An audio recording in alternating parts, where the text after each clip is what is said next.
In order to add money to your Robinhood account, please open up the Robinhood app and then go to the bottom menu and select on the account icon right over here. Then go to the top left and select on these three bars, then go ahead and select on transfers. Now, what we need to do is we need to go ahead and either add a debit card or a bank account to our Robinhood account.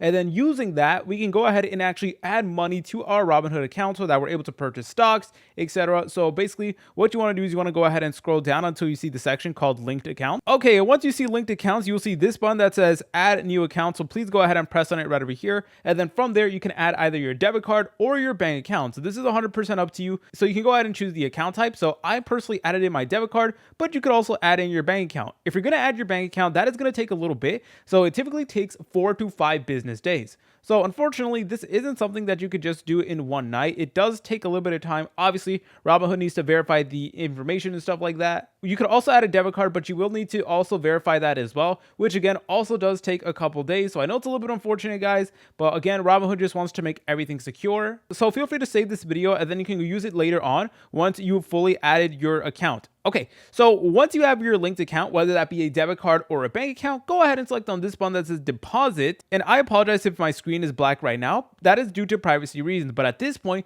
you want to go ahead and select on how much money you actually want to transfer over into Robinhood. And then it is going to transfer that money over to Robinhood. And then from there, you're good to go and you can begin purchasing stocks and do everything you need to do.